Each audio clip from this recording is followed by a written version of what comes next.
सतगुरुदेव की जय।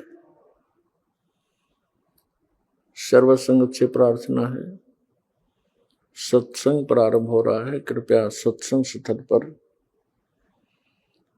शांतिपूर्वक विराजमान होकर के श्रद्धा से सत्संग सुने। परमेश्वर की प्यारी आत्माओं से पुनर्निवेदन है, सत्संग प्रारंभ हो रहा है। कृपया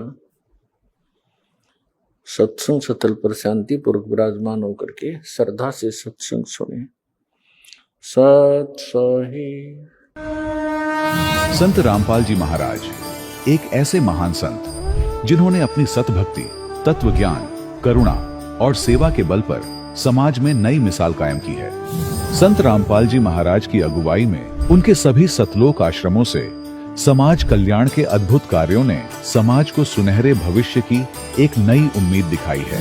संत रामपाल जी महाराज से नाम दीक्षा लेने के बाद लाखों लोगों की लाइलाज बीमारियां जैसे कैंसर, एड्स आदि ठीक हुई।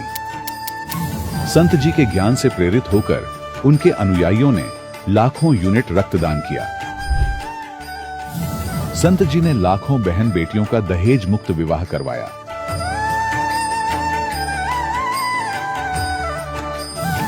संत जी ने लाखों लोगों का नशा छुड़वाया, करोड़ों उजड़े परिवार बसे। संत जी के आश्रमों में समागम के दौरान निःशुल्क नेत्र चिकित्सा, दंत चिकित्सा प्रदान की जाती है। संत रामपाल जी महाराज द्वारा समय समय पर पर्यावरण संरक्षण के उद्देश्य से बड़े स्तर पर वृक्षारोपण किया जाता है। संत जी ने जरूरतमंदों को तत्काल राहत पहुंचाने के लिए एम्बुलेंस सेवा शुरू की। संत जी अपने अनुयायियों को देहदान के लिए प्रेरित करते हैं, जिससे मानवता की सेवा और चिकित्सा क्षेत्र में सुधार हो सके।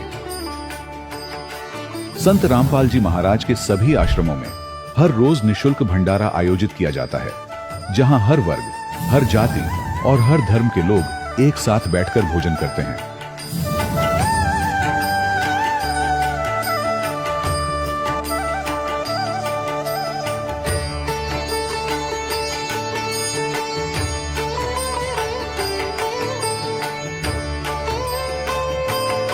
संत रामपाल जी महाराज के आश्रम में हजारों बुजुर्गों को सम्मान और प्यार के साथ जीवन जीने का अवसर मिलता है।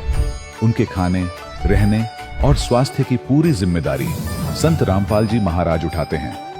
अनाथ बच्चों के लिए संत रामपाल जी महाराज के सभी आश्रम किसी वरदान से कम नहीं। यहाँ उन्हें शिक्षा, संस्कार और भविष्य के लिए बेहतर अवसर प्रदान किए जाते हैं।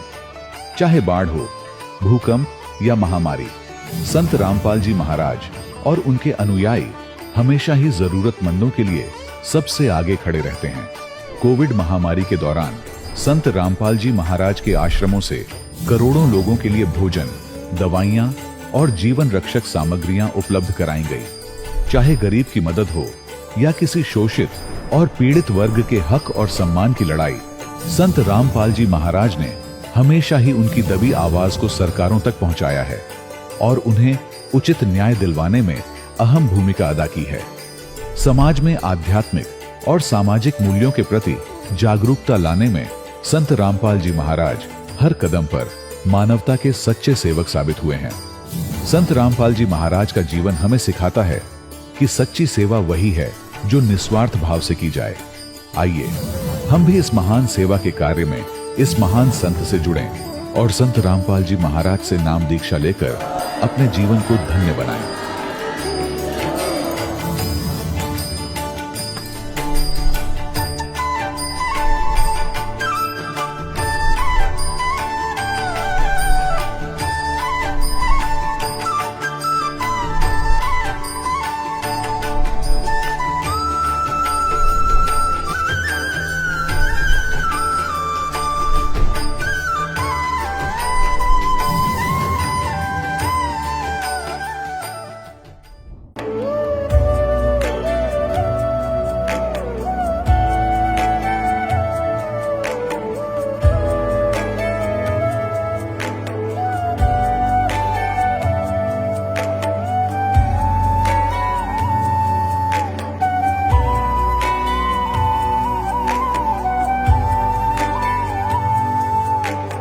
गीता अ18 के श्लोक नंबर 62 में भगवान स्वयं कह रहे हैं कि अर्जुन उस परमेश्वर की शरण में जा जिसकी कृपा से परम शांति व शाश्वत स्थान अर्थात सतलोक को प्राप्त होगा। वो परमेश्वर कौन है, कहां है, कैसा है, जानने के लिए कृपया अवश्य सुनिए जगत गुरु तत्वदर्शी संत रामपाल जी महाराज के अमृत वचन। घोर कलयुग के इस काल चक्र में अज्ञान अंधेरे में भटक रही हम सभी प्रभु प्रेमी आत्माओं को तत्व ज्ञान का एक ऐसा सूर्य मिला जिसने अपने दिव्य प्रवचनों से संपूर्ण अज्ञान अंधियारे को सदा सदा के लिए खत्म कर दिया। तमाम तरह के पाखंडों में लिप्त इस दुनिया को मिला एक ऐसा जगत उद्धारक संत जिसको पूरा संसार आज जगत गुरु तत्वदर्शी संत रामपाल जी महाराज के रूप में जानता है। जी हां, संत रामपाल जी महाराज।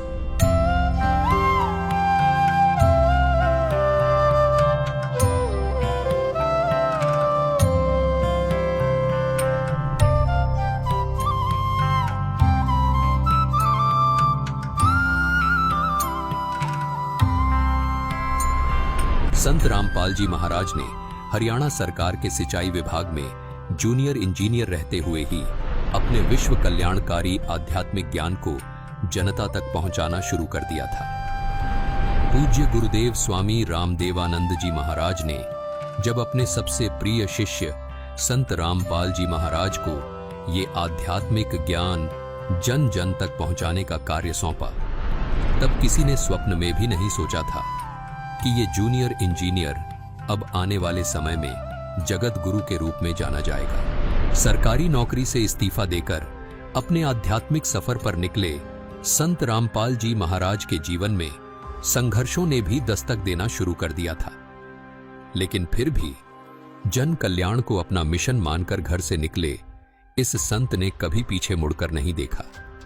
संत रामपाल जी महाराज ने अपने कुछ शिष्यों के साथ गांव-गांव, घर-घर जाकर इस अद्भुत ज्ञान की अलख को जगाना शुरू कर दिया। समाज को सरल और साधारण भाषा में परमात्मा का ज्ञान समझ आ जाए, इसलिए संत रामपाल जी महाराज ने स्वयं 20-20 घंटे लगातार शास्त्रों का अध्ययन किया और शास्त्रों में छिपे गूढ़ रहस्यों को समाज तक पहुंचाया। संत रामपाल जी महाराज के अचूक ज्ञान का किसी के पास कोई तोड़ नहीं था।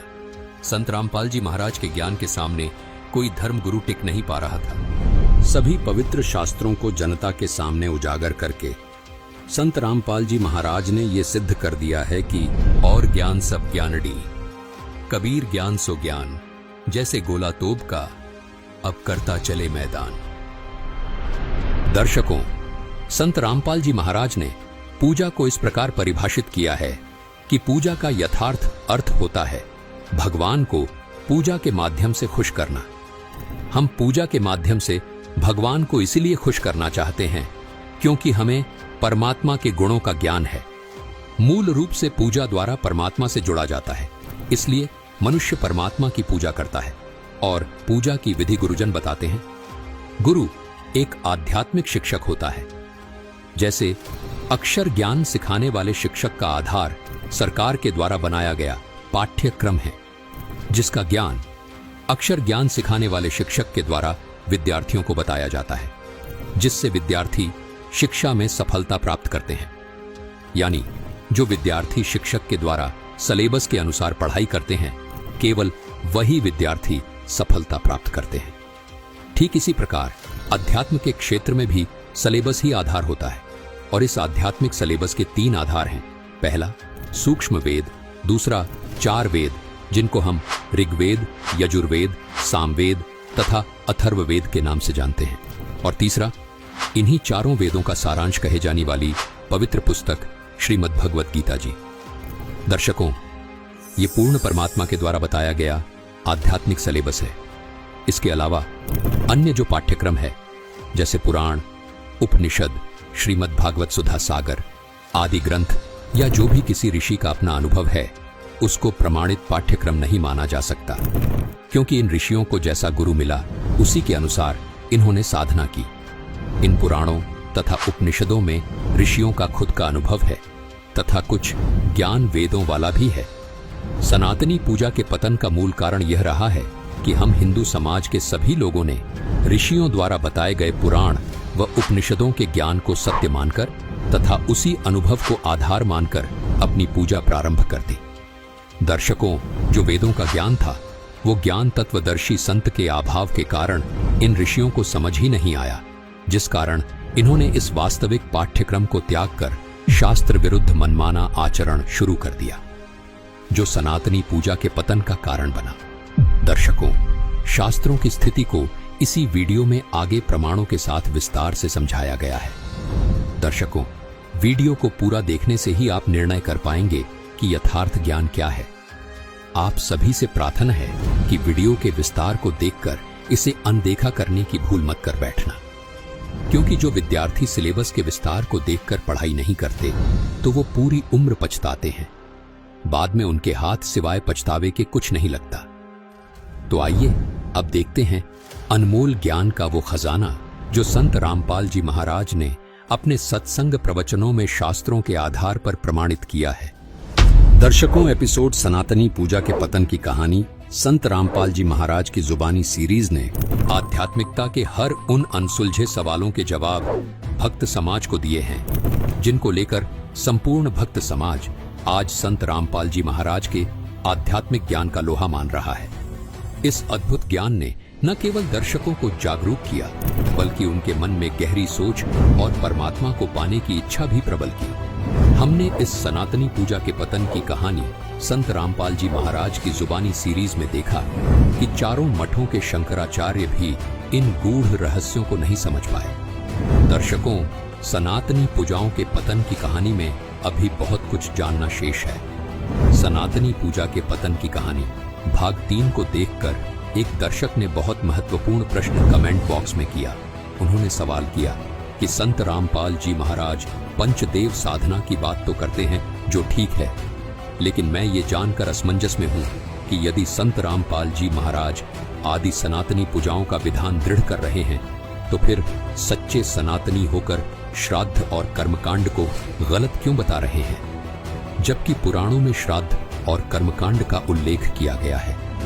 दर्शकों, हम इन सवालों के शास्त्रोक्त उत्तर लेकर एक बार फिर से आपके सामने हाजिर हैं। ये एपिसोड थोड़ा बड़ा हो सकता है, लेकिन हम आपको आश्वस्त करते हैं कि यदि आप इस एपिसोड को पूरा देखेंगे तो आपको सनातन धर्म पर गर्व होगा कि वास्तव में सनातन धर्म की मूल धारा क्या है। आपको समझ आएगा कि वेद, गीता, पुराण वास्तव में क्या कहते हैं, शास्त्र क्या है, और आप ये भी जानेंगे कि श्राद्ध करने की श्रेष्ठ विधि क्या है। इस एपिसोड में हम उन आध्यात्मिक पहलुओं पर भी ध्यान केंद्रित करेंगे जो अक्सर नजरअंदाज कर दिए जाते हैं। इस एपिसोड में आप जानेंगे कि वास्तव में मनमाना आचरण क्या है। साथ ही आपको पता लगेगा कि सनातन धर्म की आधारशिला क्या है। हम चाहते हैं कि आप इस वीडियो को पूरा देखिएगा ताकि आपको आपके मन में उठे प्रश्नों के उत्तर मिल सके।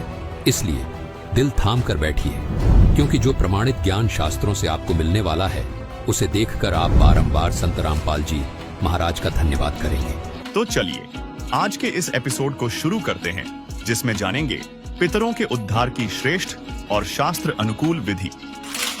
सवाल नंबर 1, पुराणों में श्राद्ध और कर्मकांड का उल्लेख मिलता है, तो श्राद्ध और कर्मकांड करना कैसे गलत हो सकता है? दर्शकों, सबसे पहले तो ये जानना बेहद जरूरी है कि शास्त्र क्या हैं। आइए जानते हैं शास्त्रों की स्थिति के बारे में। दर्शकों, अब आपको एक बार शास्त्रों की स्थिति के बारे में भी अवगत करवा देते हैं, ताकि आपको संपूर्ण अध्यात्म ज्ञान आसानी से समझ में आ सके। दर्शकों, यहाँ हम आपको स्पष्ट करना चाहेंगे कि संत रामपाल जी महाराज अपने सत्संग प्रवचनों में बताते हैं कि सनातन धर्म में शास्त्रों की स्थिति इस प्रकार है। हिंदू धर्म के पवित्र 4 वेद यानी ऋग्वेद, यजुर्वेद, सामवेद तथा अथर्ववेद, ये चारों वेद प्रभुदत्त हैं। पूर्ण ब्रह्म परम अक्षर ब्रह्म कबीर परमात्मा ने सूक्ष्म वेद, जिसमें चारों वेदों वाला ज्ञान भी था, इन चारों वेदों को क्षर पुरुष अर्थात गीता ज्ञान दाता, जिसे ब्रह्म भी कहते हैं, इसके अंतःकरण में फैक्स कर दिया था।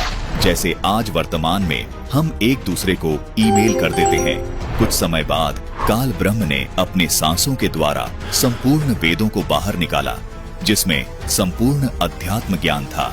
दर्शकों, जैसा कि संत रामपाल जी महाराज प्रमाणित करते आ रहे हैं कि पूर्ण ब्रह्म परम अक्षर ब्रह्म ने वेदों को काल ब्रह्म के अंतःकरण में डाल दिया।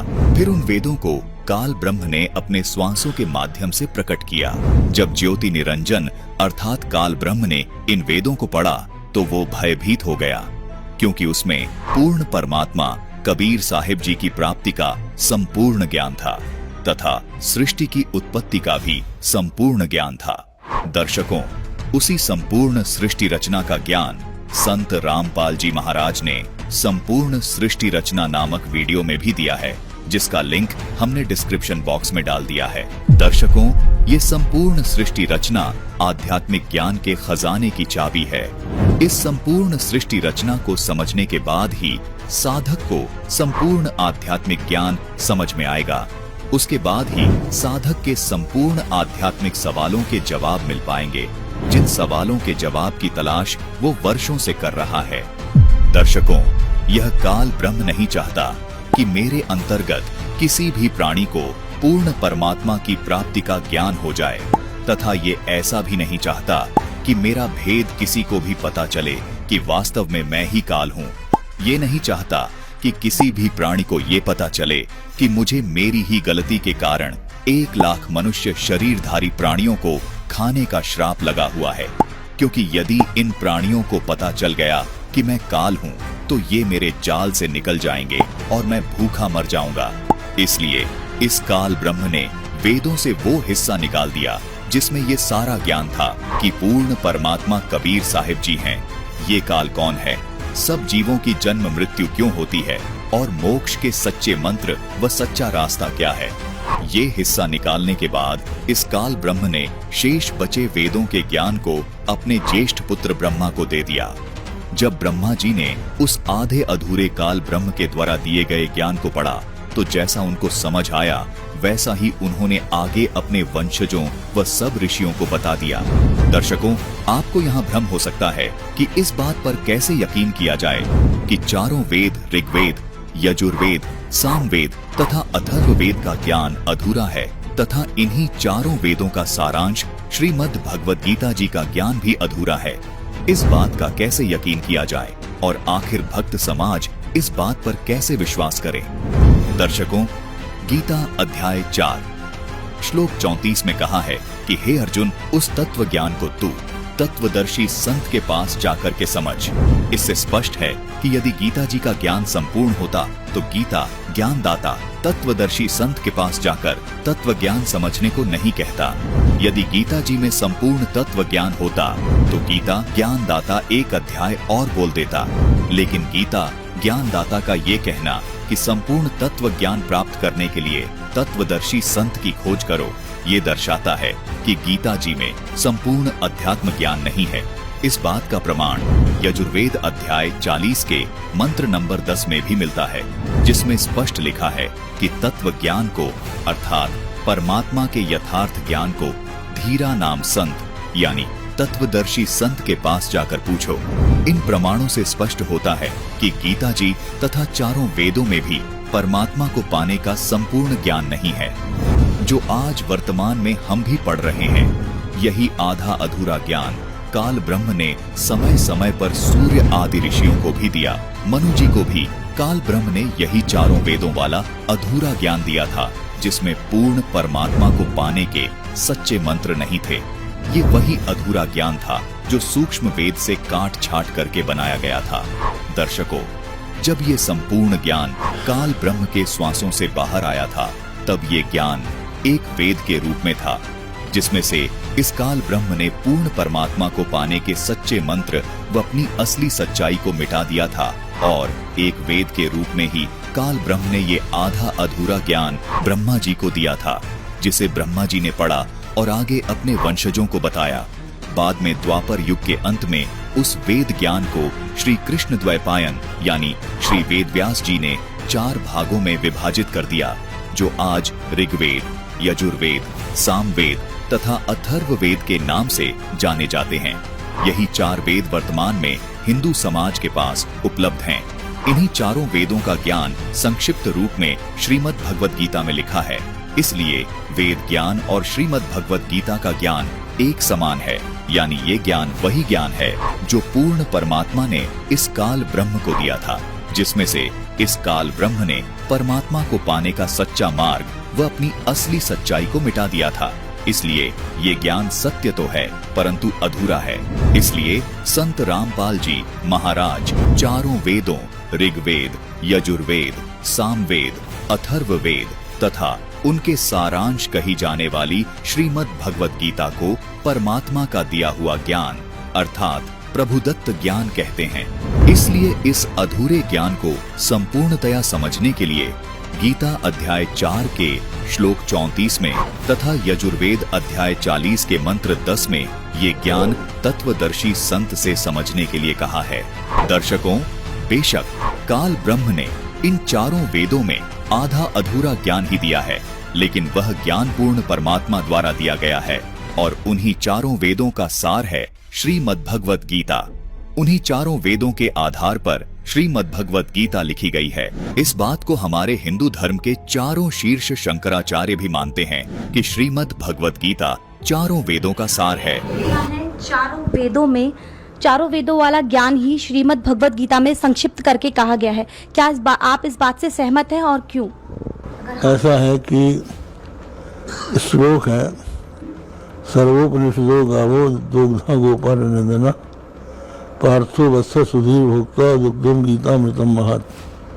समस्त उपनिषद गऊ है और उनको दोहने वाले भगवान श्री कृष्ण है, अर्जुन बछड़ा है और गीता अमृत दूध है। शंकराचार्य जी, हमने सुना है कि चारों वेद वाला ज्ञान ही श्रीमद् भगवत गीता में संक्षिप्त करके कहा गया है। क्या आप सहमत हैं? तो महाभारत में भी लिखा है, सर्वोपनिषदो गावो दुग्धा गोपाल नंदना। वेदों का तात्पर्य, वेदों का जो शिरोभाग उपनिषद है उसमें सन्निहित है। उपनिषदों का मंथन करके श्रीमद् भगवत गीता की अभिव्यक्ति हुई है। सुना है कि चारों वेद वाला ज्ञान ही श्रीमद् भगवत गीता में संक्षिप्त करके कहा गया है। हाँ, सबका साथ साथ कहा गया है, वहाँ सभी चारों वेदों साथ कहा गया। हमने सुना है कि चारों वेदों वाला ज्ञान ही श्री भगवत गीता में संक्षिप्त करके कहा गया है। क्या आप इससे सहमत हैं? हाँ ठीक, गीता तो उपनिषदों का सारभूत है। तो दर्शकों, देखा आपने, चारों शंकराचार्य भी ये स्वीकार करते हैं कि श्रीमद् भगवत गीता जी चारों वेदों का सार है। इसलिए ही संत रामपाल जी महाराज चारों वेदों तथा गीता जी के ज्ञान को पूर्ण परमात्मा द्वारा दिया गया ज्ञान कहते हैं। अब रही बात पुराणों की, तो संत रामपाल जी महाराज बताते हैं कि पुराणों का ज्ञान ऋषियों का अपना खुद का अनुभव है। ये एक दूसरे से सुना सुनाया ज्ञान है। इसलिए पुराणों और वेदों के ज्ञान में हमें अक्सर विरोधाभास देखने को मिलता है और जो ज्ञान वेदों से मेल नहीं खाता वो ठीक नहीं है।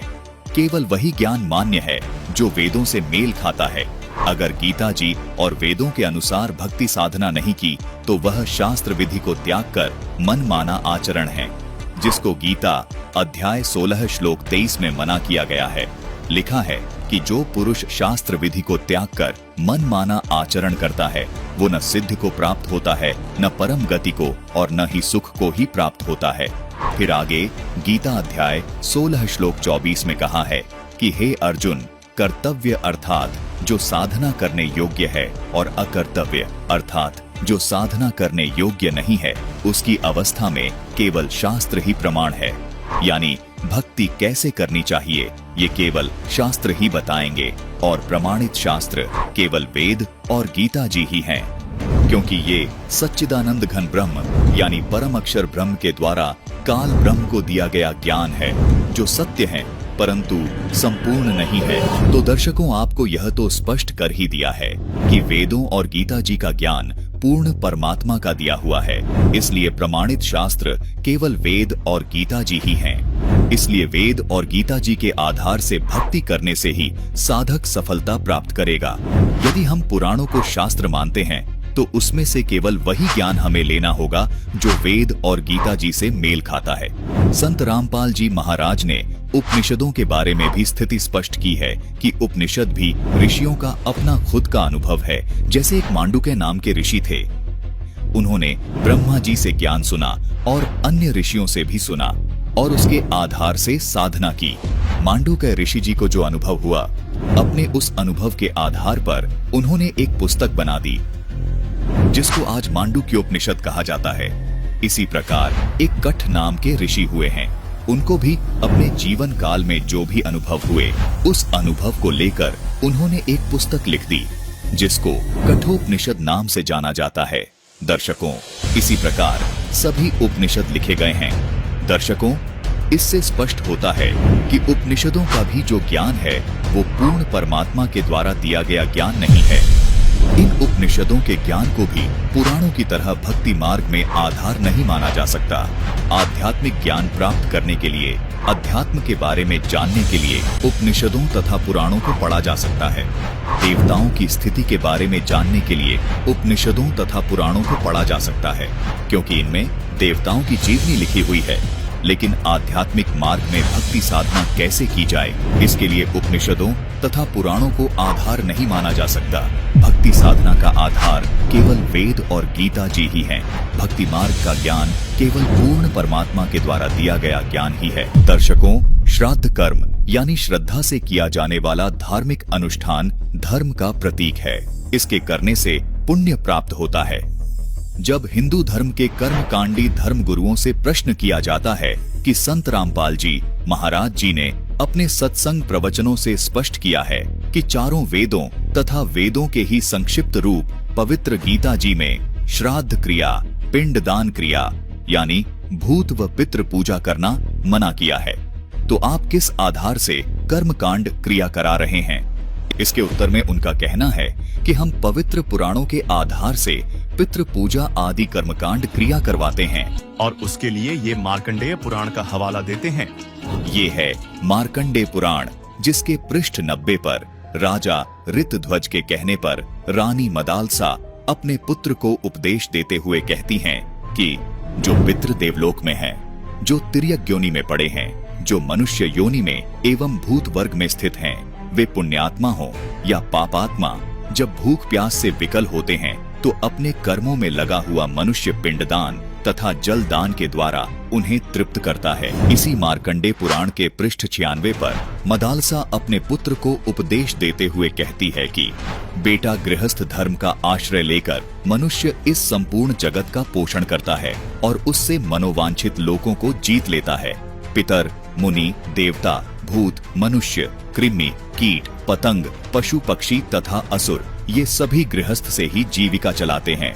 उसी के दिए हुए अन्न पान से तृप्ति लाभ करते हैं तथा क्या यह हमें भी कुछ देगा, इस आशा से सदा उसका मुंह ताकते रहते हैं। इसी मार्कंडेय पुराण के पृष्ठ 100 पर मदालसा अपने पुत्र को उपदेश देते हुए कहती है कि पिता, पितामह और प्रपितामह, इन 3 पुरुषों को पिंड के अधिकारी समझना चाहिए।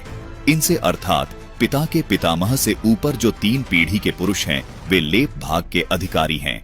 इस प्रकार 6 ये और 7वां यजमान, सब मिलाकर 7 पुरुषों का घनिष्ठ संबंध होता है, ऐसा मुनियों का कथन है। यह संबंध यजमान से लेकर ऊपर के लेप भाग भोजी पितरों तक माना जाता है।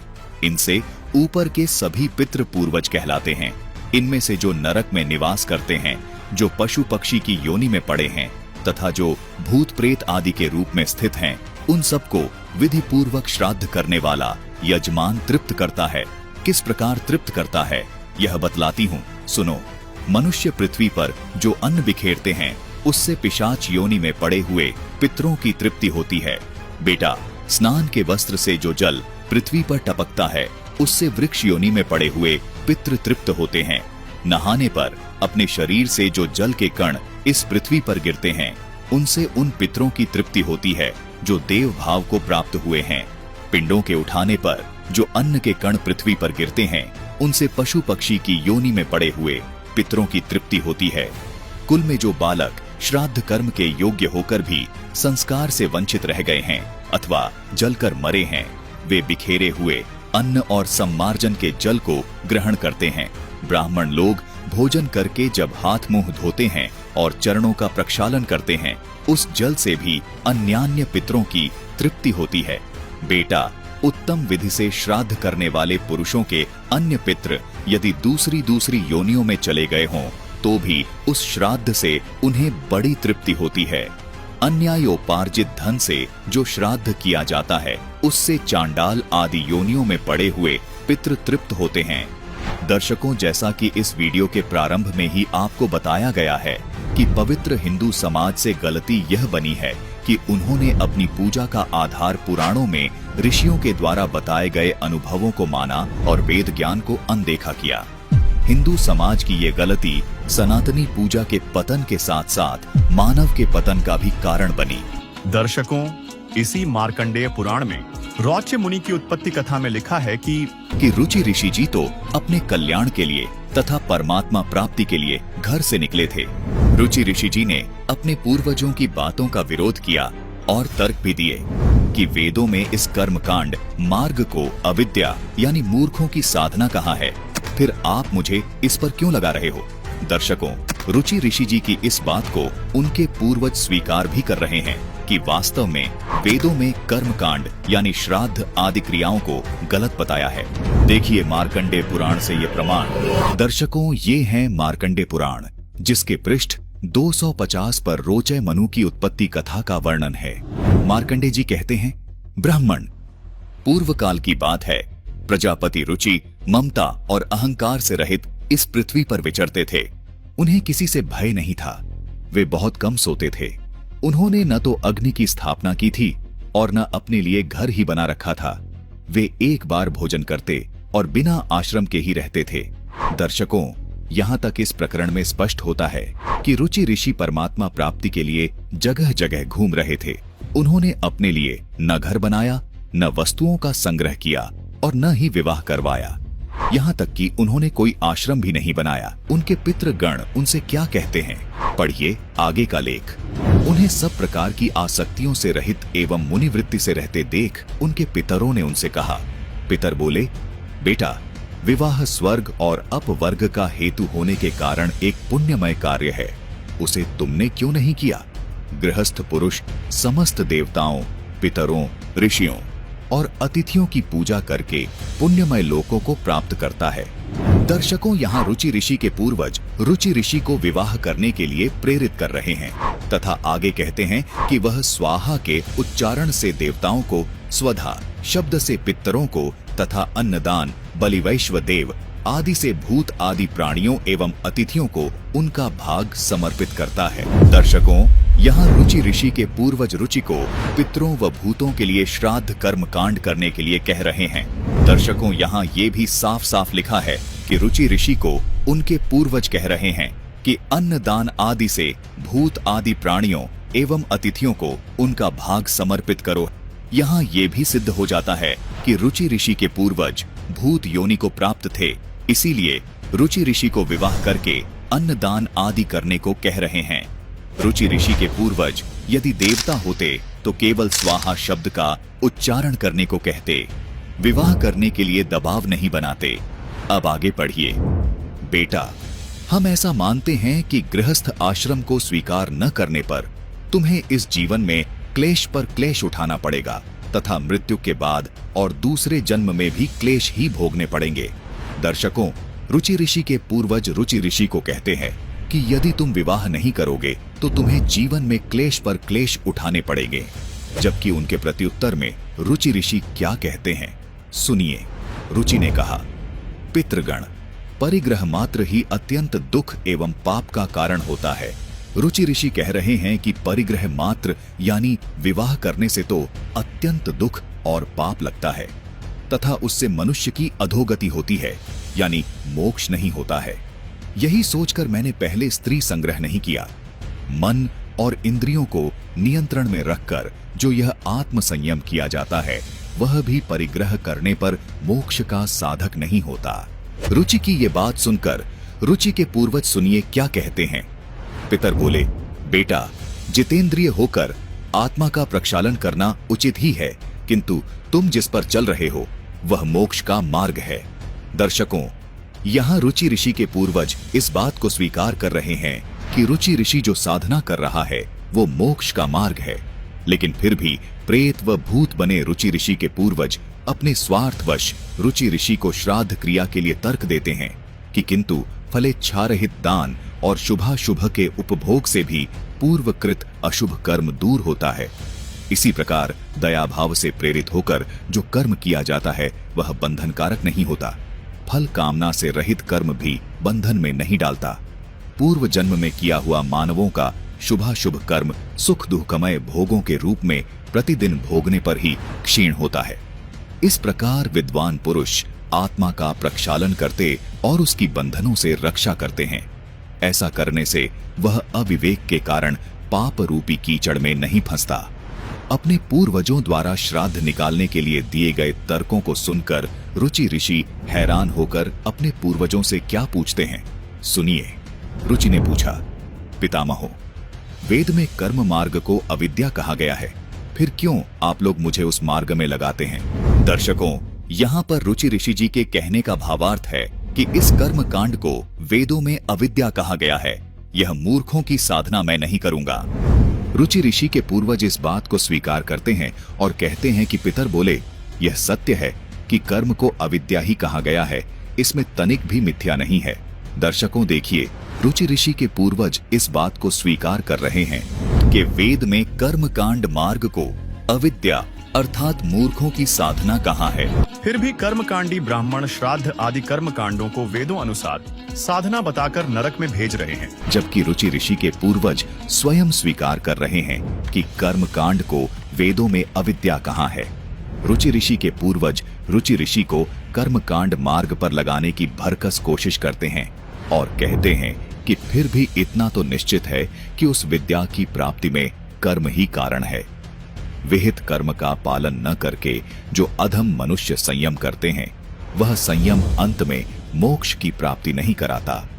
अपने पूर्वजों की ये बात सुनकर रुचि ऋषि क्या कहते हैं, सुनिए। रुचि ने कहा, पितरो, अब तो मैं बूढ़ा हो गया, भला मुझको कौन स्त्री देगा? इसके सिवा मुझ जैसे दरिद्र के लिए स्त्री को रखना बहुत कठिन कार्य है। रुचि ऋषि यहाँ फिर से अपने पितरों को समझाने की कोशिश करते हैं कि मैं अब बूढ़ा हो गया हूँ, अब मुझसे कौन विवाह करेगा, और स्त्री रखने और विवाह करने के लिए मेरी आर्थिक स्थिति भी ठीक नहीं है।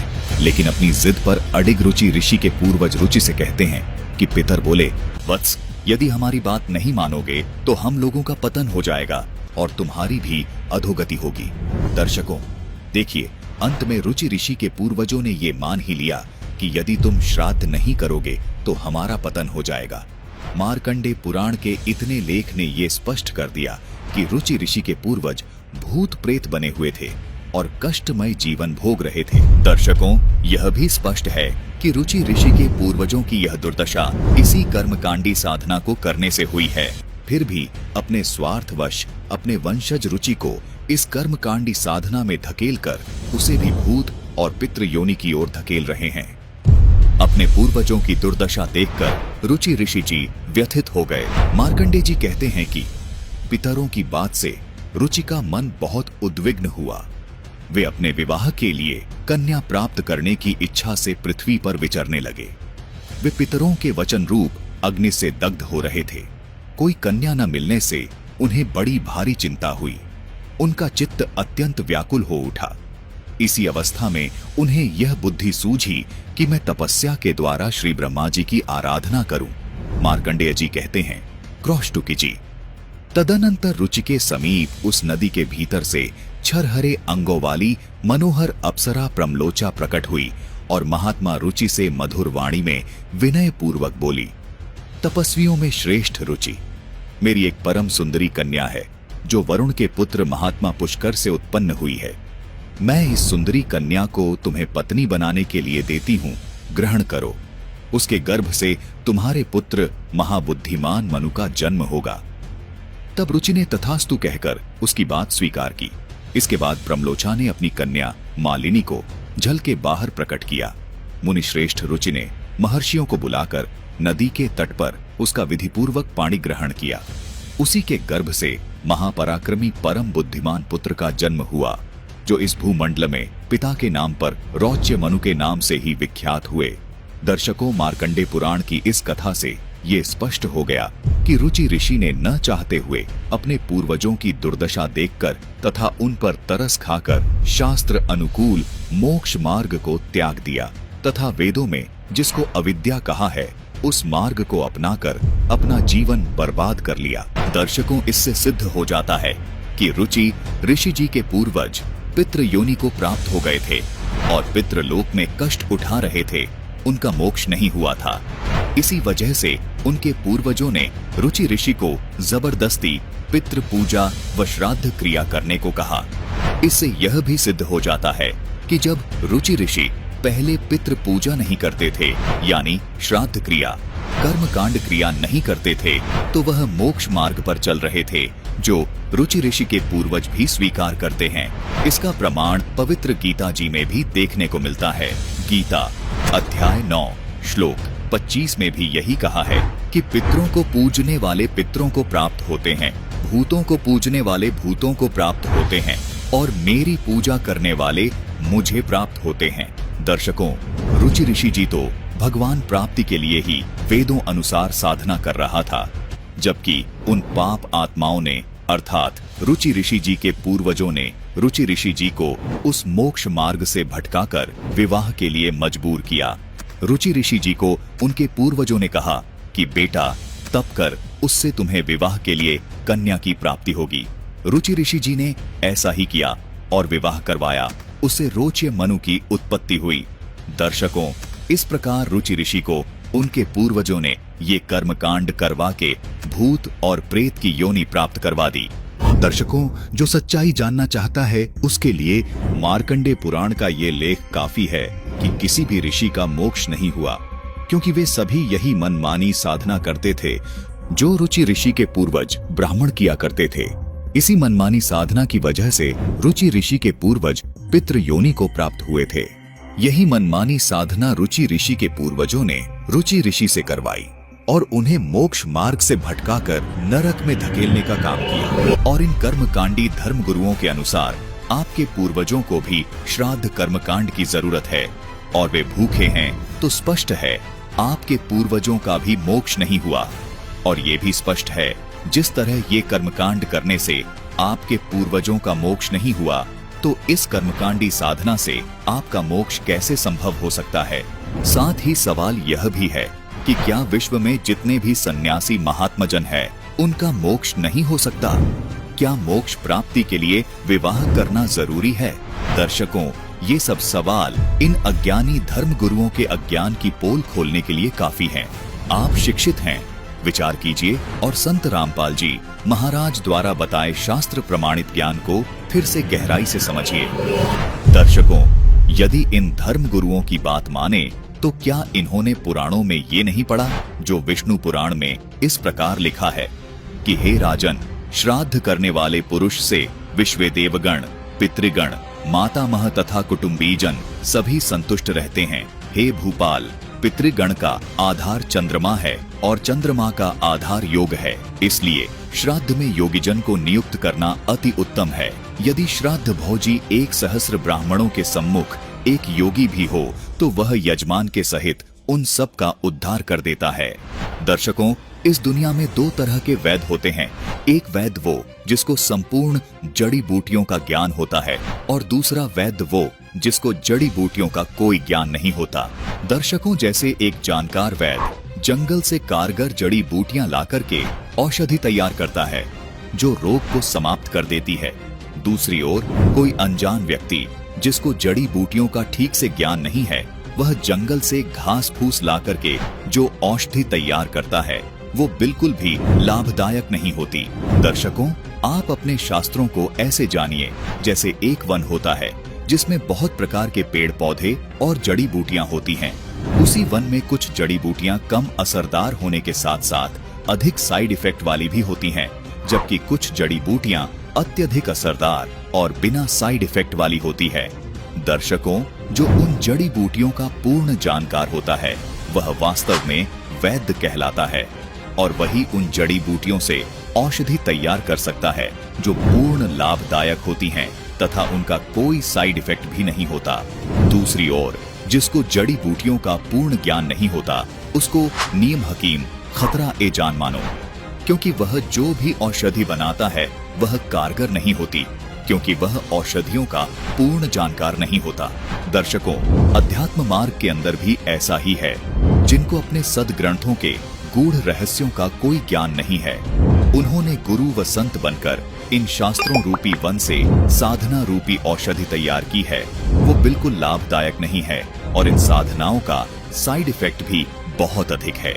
उदाहरण के तौर पर जैसे इन नीम हकीमों ने श्राद्ध कर्मकांड व पितृ पूजा जैसी औषधि तैयार की है।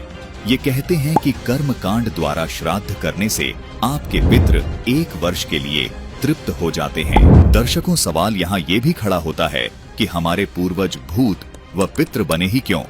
यदि ये भूत पितृ बनते ही नहीं तो श्राद्ध आदि की आवश्यकता ही नहीं पड़ती। दर्शकों, कर्मकांड के द्वारा की गई श्राद्ध क्रिया को पितृ पूजा तथा भूत पूजा कहा जाता है, क्योंकि यह क्रिया संसार से गए व्यक्तियों के लिए की जाती है। गीता जी अध्याय 9 के श्लोक 25 में स्पष्ट कहा है कि जो लोग पितरों की पूजा करते हैं पितरों को प्राप्त होते हैं, यानी स्वयं भी पितृ योनि को ही प्राप्त होते हैं, और जो भूतों की पूजा करते हैं वो भूत योनि को प्राप्त होते हैं। दर्शकों, पवित्र श्रीमद् भगवद गीता चारों वेदों का सार है और इसका समर्थन पवित्र हिंदू धर्म के चारों शीर्ष शंकराचार्य भी कर रहे हैं। सुना है चारों वेदों वाला ज्ञान ही श्रीमद् भगवद गीता में संक्षिप्त करके कहा गया है। क्या आप इस बात से सहमत हैं और क्यों? ऐसा है कि श्लोक है, सर्वोपनिषदो गावो दुग्धा गोपाल नंदना पार्थो वत्स सुधीर भोक्ता दुग्धम गीतामृतम महत्। समस्त उपनिषद गऊ है और उनको दोहने वाले भगवान श्री कृष्ण है, अर्जुन बछड़ा है और गीता अमृत दूध है। तो शंकराचार्य जी, हमने सुना है कि चारों वेद वाला ज्ञान ही श्रीमद् भगवत गीता में संक्षिप्त करके कहा गया है। क्या आप सहमत हैं? तो महाभारत में भी लिखा है, सर्वोपनिषदो गावो दुग्धा गोपाल नंदना। वेदों का तात्पर्य, वेदों का जो शिरोभाग उपनिषद है उसमें सन्निहित है। उपनिषदों का मंथन करके श्रीमद् भगवत गीता की अभिव्यक्ति हुई है। सुना है कि चारों वेद वाला ज्ञान ही श्रीमद् भगवत गीता में संक्षिप्त करके कहा गया है। हाँ, सबका साथ साथ कहा गया है, सभी 18 वेदों में साथ कहा गया। हमने सुना है कि चारों वेदों वाला ज्ञान ही श्री भगवत गीता में संक्षिप्त करके कहा गया है। क्या आप इससे सहमत हैं? हाँ ठीक, गीता तो उपनिषदों का सारभूत है। दर्शकों, गीता शास्त्र में स्पष्ट है कि कर्म कांड क्रिया अर्थात भूत व पितृ पूजा जैसी साधना नहीं करनी चाहिए। गीता में इस साधना करने का कोई विधान न होने से ये शास्त्र विरुद्ध साधना हुई, अर्थात यह शास्त्र विरुद्ध आचरण हुआ। गीता जी अध्याय 16 के श्लोक 23 और 24 में इसका प्रमाण दिखाते हैं। ये है गीता जी अध्याय 16 का श्लोक 23, जिसमें कहा है कि अर्जुन, जो पुरुष शास्त्र विधि को त्याग कर अपनी इच्छा से मनमाना आचरण करता है वह न तो सिद्धि को प्राप्त होता है, न परम गति को और न सुख को ही। गीता जी के अध्याय 16 के श्लोक 24 में कहा है कि अर्जुन, इससे तेरे लिए कर्तव्य और अकर्तव्य की व्यवस्था में शास्त्र ही प्रमाण है। इसे जानकर शास्त्र विधि से नियत कर्म ही करने योग्य है, अर्थात जो शास्त्रों में बताया है वैसा ही करना चाहिए। दर्शकों, आपको ये भ्रम हो सकता है कि पुराण भी तो शास्त्र ही हैं। कर्मकांड द्वारा की जाने वाली ये श्राद्ध क्रिया भी तो पुराणों में ही लिखी है। दर्शकों, गीता अध्याय 16 श्लोक 24 में कहा है कि तेरे लिए अर्जुन कर्तव्य और अकर्तव्य की व्यवस्था में शास्त्र ही प्रमाण है, अर्थात कौन सी साधना करने योग्य है और कौन सी साधना करने योग्य नहीं है उसके लिए शास्त्र ही प्रमाण है। इसलिए अर्जुन, शास्त्रों के अनुसार ही साधना कर। दर्शकों, जिस तरह शुद्ध घी को भी घी कहा जाता है तथा नकली घी को भी घी कहा जाता है तथा मिलावटी घी को भी कहा जाता है, ठीक इसी प्रकार पुराणों को भी शास्त्र अवश्य कहा जाता है, लेकिन इनमें ऋषियों का अपना अनुभव है और कुछ वेदों वाला ज्ञान है, यानी यह मिलावटी घी रूपी शास्त्र है। जबकि शुद्ध घी वाला शास्त्र तो केवल और केवल गीता, वेद तथा सूक्ष्म वेद है। और हम आपको पहले ही बता चुके हैं कि गीता तथा चारों वेदों में संपूर्ण ज्ञान नहीं है, इसलिए उनमें संपूर्ण तत्व ज्ञान की प्राप्ति के लिए तत्वदर्शी संत की शरण में जाने को कहा गया है। इसलिए यदि किसी को पितृ बनना है तो पितरों की पूजा करो, यदि भूत बनना है तो भूतों की पूजा करो यानी श्राद्ध करो, और जिसको परमात्मा प्राप्ति करके मोक्ष प्राप्त करना है तो सूक्ष्म वेद के आधार से भक्ति साधना करो, जो कि मानव जीवन का असल उद्देश्य है। गीता अध्याय 17 के श्लोक 23 में स्पष्ट लिखा है कि उस सच्चिदानंद घन ब्रह्म अर्थात पूर्ण परमात्मा की भक्ति का ओम तत् सत यह नाम मंत्र है।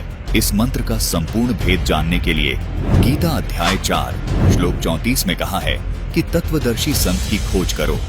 इस 3 नाम के मंत्र में तत्व व सत सांकेतिक है यानी कोड वर्ड है। इन्हें आज तक कोई भी नहीं समझ सका है, इसे केवल तत्वदर्शी संत ही समझ सकता है। वर्तमान में संत रामपाल जी महाराज ने ही इन सांकेतिक मंत्रों का भेद उजागर किया है। इस विषय को संत रामपाल जी महाराज ने सनातनी पूजा के पतन की कहानी संत रामपाल जी महाराज की जुबानी भाग 3 में बहुत विस्तार से बताया है। इस एपिसोड का लिंक डिस्क्रिप्शन बॉक्स में डाल दिया गया है। आपसे अनुरोध है कि उस वीडियो को भी अवश्य देखें। दर्शकों, पुराणों व उपनिषदों का जो ज्ञान गीता जी व वेदों से मेल नहीं खाता, वो ज्ञान भक्ति मार्ग में मान्य नहीं है। इसलिए भक्ति मार्ग की साधना के लिए इस ज्ञान को आधार नहीं माना जा सकता। दर्शकों, संत रामपाल जी महाराज द्वारा बताई गई शास्त्रों की स्थिति को समझने के बाद आध्यात्मिक मार्ग की संपूर्ण प्रक्रिया को आप आसानी से समझ सकते हैं। गीता जी अध्याय 4 के श्लोक 34 के अनुसार ये जानकारी केवल तत्वदर्शी संत ही दे सकता है। दर्शकों, गीता जी में बताए गए इस तत्वदर्शी संत की खोज न करने की वजह से ही ये मनमानी साधनाएं समाज में प्रचलित हुई हैं।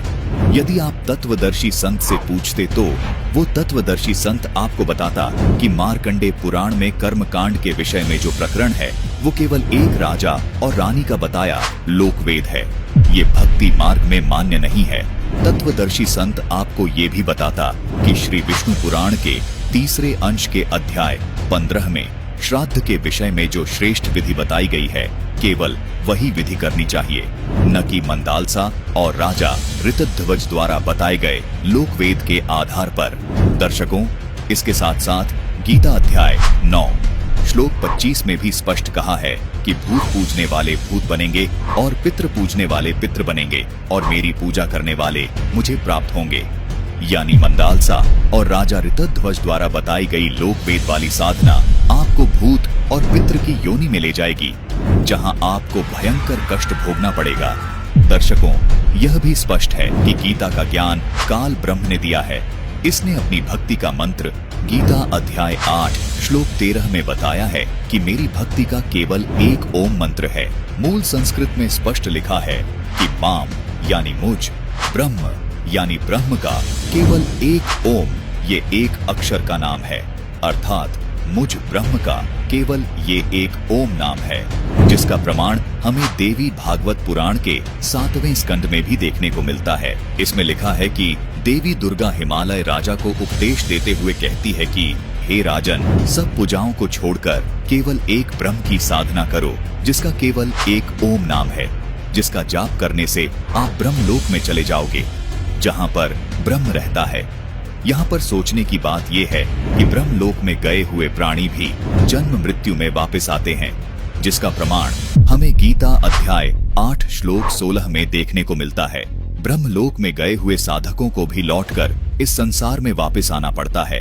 वहीं दूसरी ओर गीता अध्याय 15 के श्लोक 4 में गीता ज्ञानदाता ने स्पष्ट कहा है कि तत्वदर्शी संत से तत्व ज्ञान सुनने के पश्चात उस परम पद रूप परमेश्वर को भली भांति खोजना चाहिए, जिसमें गए हुए पुरुष फिर लौटकर संसार में नहीं आते, यानी उनका पूर्ण मोक्ष हो जाता है। आगे लिखा है, जिस परमेश्वर से इस पुरातन संसार वृक्ष की प्रवृत्ति विस्तार को प्राप्त हुई है, अर्थात जिस परमात्मा ने सारी सृष्टि की रचना की है, गीता ज्ञानदाता कहता है कि मैं भी उसी आदि पुरुष नारायण की शरण में हूँ। इस प्रकार दृढ़ निश्चय करके उस परमेश्वर का मनन और निदिध्यासन करना चाहिए, यानी उनका पूर्ण मोक्ष हो जाता है। दर्शकों, अब यहाँ पर यह सवाल उठता है कि वो कौन सा स्थान है जो ब्रह्मलोक से भी ऊपर है, जहाँ जाने के बाद साधक संसार में लौट कर नहीं आते।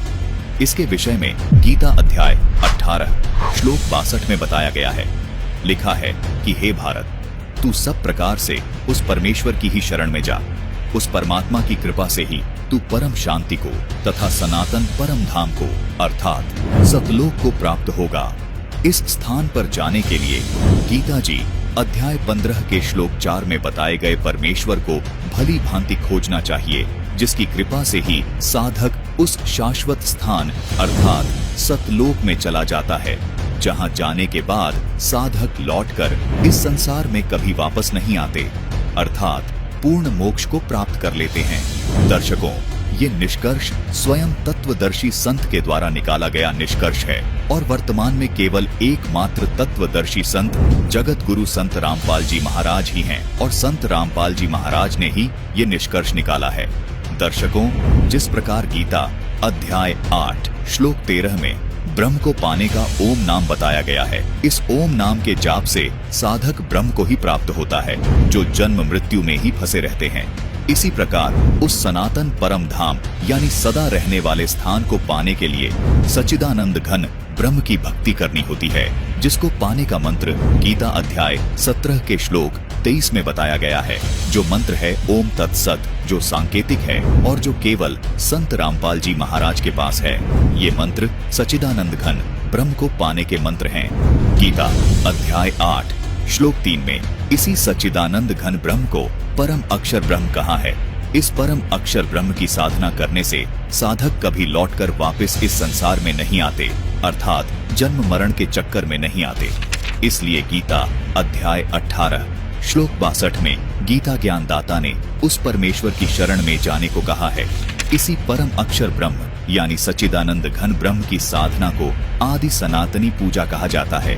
इसकी पूर्ण जानकारी संत रामपाल जी महाराज के विशेष सत्संग प्रवचनों के आधार पर बनाई गई वीडियो सनातनी पूजा के पतन की कहानी संत रामपाल जी महाराज की जुबानी भाग 3 में विस्तार से दी गई है, जिसका लिंक हमने इस वीडियो के डिस्क्रिप्शन बॉक्स में दे दिया है।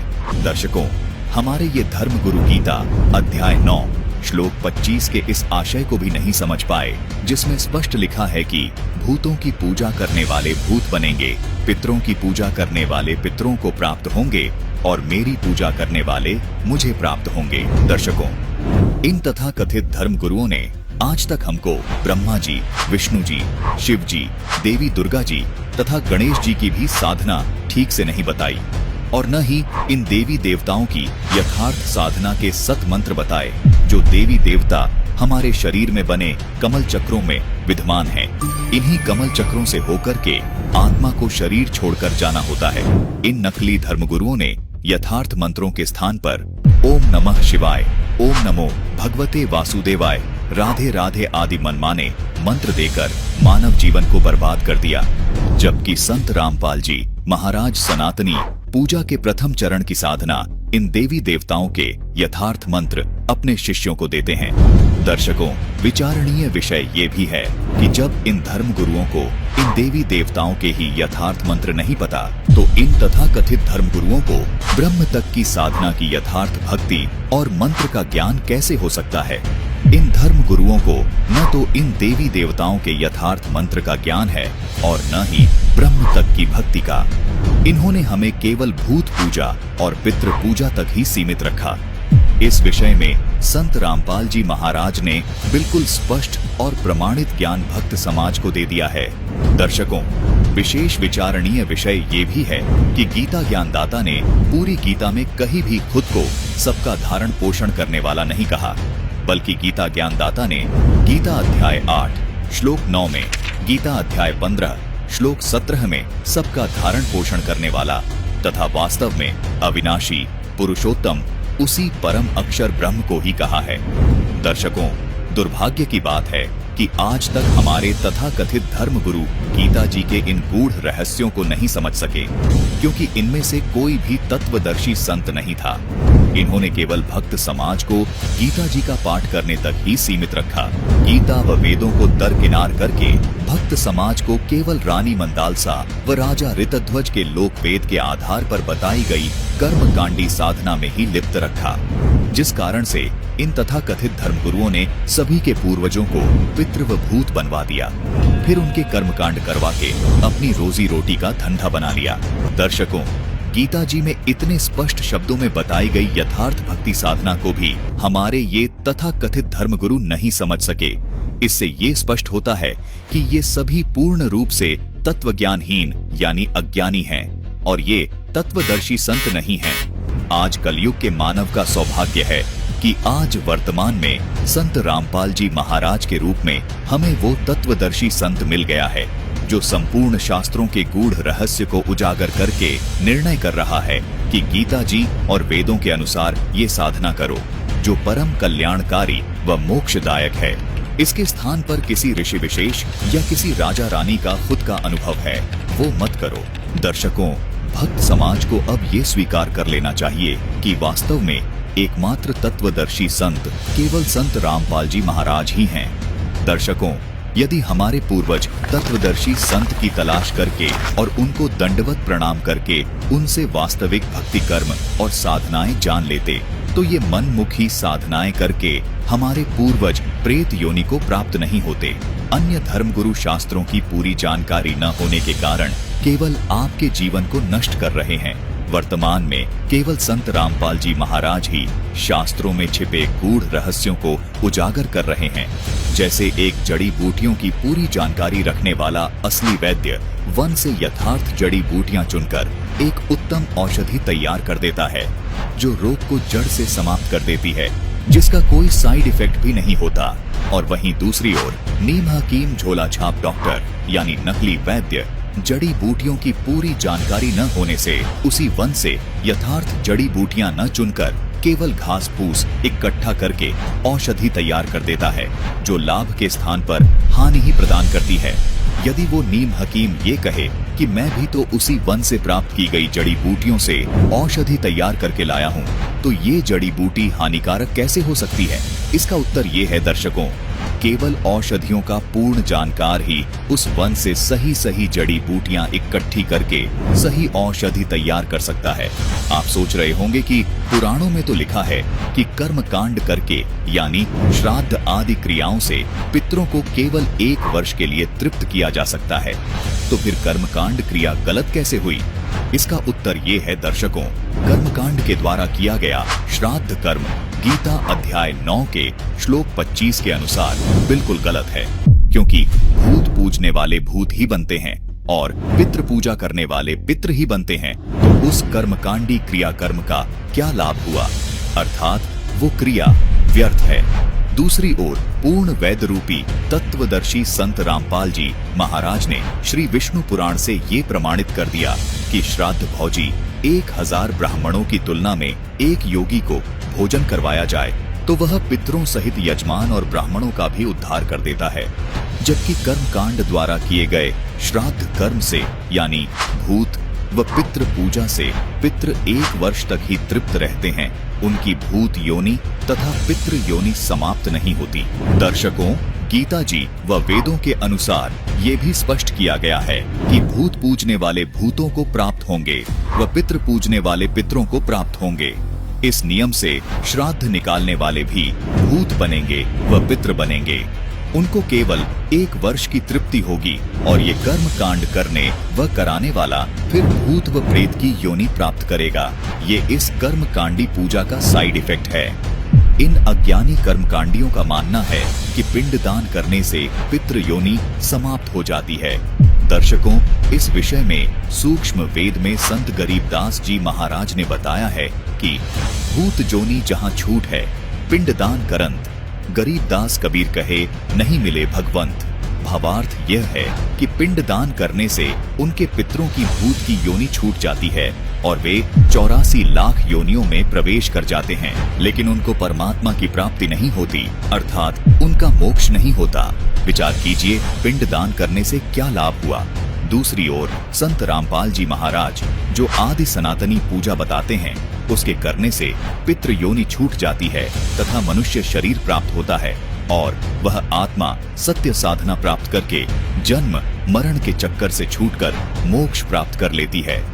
दर्शकों, असली शास्त्र प्रमाणित कारगर दवाई अर्थात साधना भक्ति का ज्ञान आज केवल संत रामपाल जी महाराज जी ने दिया है, जिसके बहुत सारे प्रमाण आज इस एपिसोड में हम आपके सामने प्रस्तुत करने जा रहे हैं। कृपया एपिसोड को अंत तक अवश्य देखिएगा। आप सभी शिक्षित समाज से निवेदन है कि इस शास्त्र प्रमाणित तत्व ज्ञान को गहराई से सुनें व समझें और अपना, अपने परिवार का तथा अपने पूर्वजों का कल्याण कराएं जो प्रेत बने हुए हैं। कबीर परमात्मा जी कहते हैं, एके साधे सब सधे, सब साधे सब जाए, माली सींचे मूल को, फले फूले अघाए। भावार्थ यह है कि केवल एक पूर्ण परमात्मा की भक्ति और साधना करने से ही हमें सभी सुख प्राप्त हो सकते हैं। आइए अब आपको एक ऐसे श्रद्धालु का अनुभव सुनाते हैं जिन्होंने संत रामपाल जी महाराज से आदि सनातनी भक्ति प्राप्त करके साधना की, तो देखिए उन्हें क्या लाभ प्राप्त हुए। आपके साथ कबीर साहब जी ने, संत रामपाल जी महाराज जी ने क्या चमत्कार किए? चमत्कार क्या है, इससे आँख में जो है हमारे में बिल्कुल खत्म हो चुकी थी, इसमें मांस जैसा सफेद लटक गया था। तो बहुत से सारे डॉक्टरों को दिखाया लेकिन किसी ने इसका इलाज नहीं कर पाया। इसके बाद कानपुर खैराबाद भी गया। डॉक्टर ने कहा मुझे तो लेने पड़ जाएंगे, मैं ऑपरेशन नहीं करूंगा। बहुत बहुत विनम्रता की लेकिन ऑपरेशन नहीं किया। लौट के घर पे आए। इसके बाद मैं सीधा घनाना गया, मालिक से अरदास की कि मैं इन प्रमाणों को, आपके प्रमाणों को मैं जनता में कैसे दिखा पाऊंगा, है ना।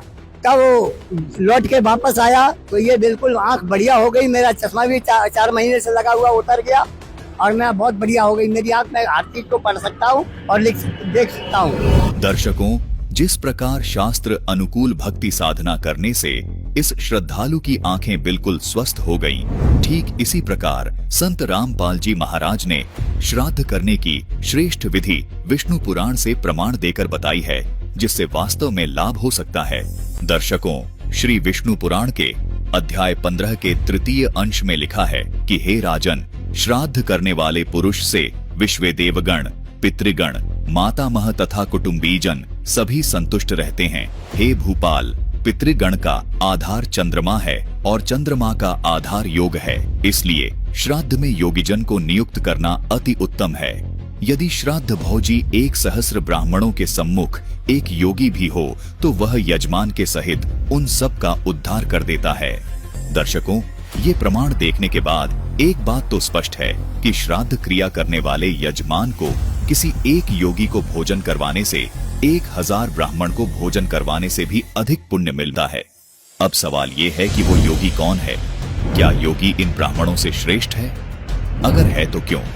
और यदि एक योगी को भोजन करवाने से 1000 ब्राह्मणों को भोजन करवाने से भी अधिक लाभ मिलता है, तो क्यों न हम इसी विधि को अपनाएं, जिससे पितरों का भी मोक्ष हो जाए और यजमान का भी। दर्शकों, कबीर जी की इस वाणी से इस प्रसंग को थोड़ा विस्तार से देखते हैं। कबीर जी ने अपनी वाणी में कहा है कि एक के साधे सब सधे, सब साधे सब जाए, अर्थात एक शास्त्र विधि अनुसार धार्मिक अनुष्ठान करने से सर्व लाभ प्राप्त होता है। पितरों सहित यजमान और हजारों ब्राह्मणों का भी उद्धार हो जाता है। जो श्राद्ध कर्म सामान्य विधि से कर्म कांड करके किए जाते हैं, वह पितृ पूजा व भूत पूजा कहलाती है, जिसके विषय में गीता अध्याय 9 के श्लोक 25 में कहा है कि भूतों को पूजने वाले भूत बनेंगे, पितरों को पूजने वाले पितृ बनेंगे तथा मेरी भक्ति करने वाले मुझे प्राप्त होंगे। दर्शकों, एक बार को ये मान लेते हैं कि कर्म कांड विधि द्वारा श्राद्ध करने से 1 वर्ष के लिए पितृ तृप्त हो जाते हैं, लेकिन हमें इसके साइड इफेक्ट को नजरअंदाज नहीं करना चाहिए। अर्थात कर्म कांड विधि से श्राद्ध निकालने के बहुत भयंकर दुष्परिणाम निकलते हैं। गीता जी में बताया गया है कि कर्म कांड विधि से श्राद्ध करने वाला पूरा परिवार भूत योनि को प्राप्त होता है, जो गीता अध्याय 9 के श्लोक 25 में आपको स्पष्ट कर दिया है। तो दर्शकों, क्यों न हम शास्त्र विधि अनुसार धार्मिक अनुष्ठान करें ताकि कोई साइड इफेक्ट भी ना हो, जिससे पितरों का भी उद्धार हो जाए और हमारा भी मोक्ष हो जाए। दर्शकों, कर्मकांडी ब्राह्मण कहते हैं जो श्राद्ध करने की विधि हम करवाते हैं, ये कर्मकांड की विधि पुराणों में लिखी है। दर्शकों, इन कर्मकांडी ब्राह्मणों की बात को हम स्वीकार करते हैं कि कर्मकांड की ये विधि पुराणों में लिखी है, लेकिन दर्शकों, सवाल ये भी है कि संत रामपाल जी महाराज ने विष्णु पुराण से श्राद्ध करने की जो श्रेष्ठ विधि बताई है, वो भी तो पुराण में ही है। इसे ये कर्मकांडी ब्राह्मण क्यों दरकिनार कर रहे हैं? दर्शकों, तत्व ज्ञान के अभाव से ये ब्राह्मण जन गलती कर रहे हैं। ये पुराणों की उस विधि को नहीं कर रहे जिसके करने से सामान्य कर्मकांड से मिलने वाले लाभ से 1000 गुना ज्यादा लाभ मिलता है और पितरों का तथा यजमान का पूर्ण मोक्ष हो जाता है तथा हमें बार बार श्राद्ध करने की भी जरूरत नहीं पड़ती। दर्शकों, पुराणों में लिखी ये श्रेष्ठ विधि क्या इन ब्राह्मणों ने नहीं पढ़ी? सामान्य विधि वाले कर्मकांड करवाकर ये ब्राह्मण जनता को क्यों प्रेत बनवा रहे हैं? दर्शकों, प्रमाण के लिए एक बार फिर देखिए विष्णु पुराण से इस श्रेष्ठ श्राद्ध विधि का प्रमाण। दर्शकों, श्री विष्णु पुराण के अध्याय 15 के तृतीय अंश में लिखा है कि हे राजन, श्राद्ध करने वाले पुरुष से विश्वे देवगण, पितृगण, मातामह तथा कुटुंबीजन सभी संतुष्ट रहते हैं। हे भूपाल, पितृगण का आधार चंद्रमा है और चंद्रमा का आधार योग है, इसलिए श्राद्ध में योगीजन को नियुक्त करना अति उत्तम है।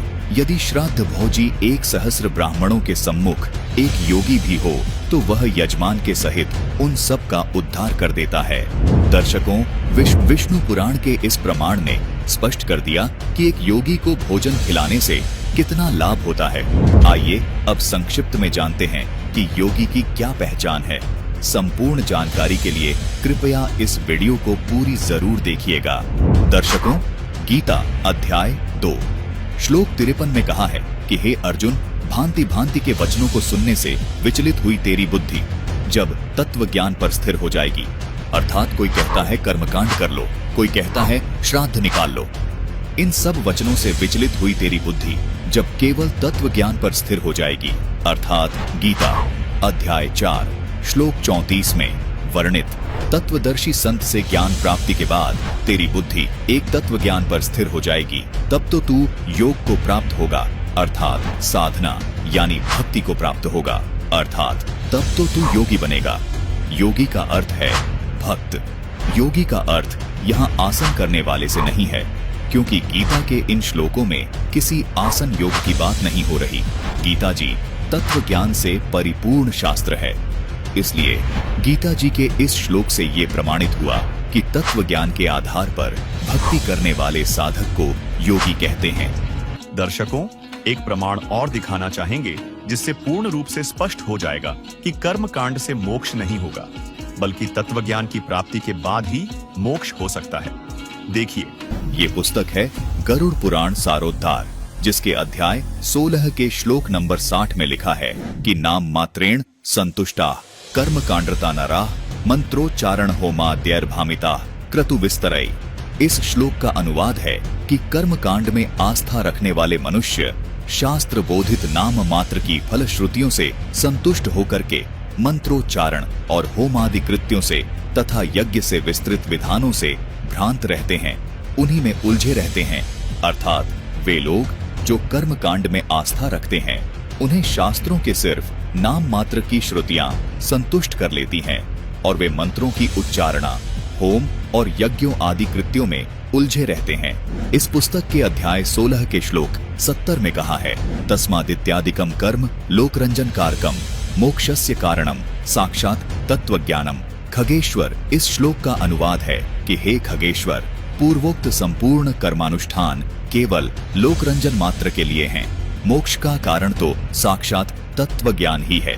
दर्शकों, गरुड़ पुराण के इस प्रमाण से स्पष्ट हो जाता है कि ये कर्मकांड मोक्ष मार्ग नहीं है, मोक्ष केवल तत्व ज्ञान से ही हो सकता है और वर्तमान में तत्व ज्ञान केवल जगत गुरु तत्वदर्शी संत रामपाल जी महाराज जी के पास ही है।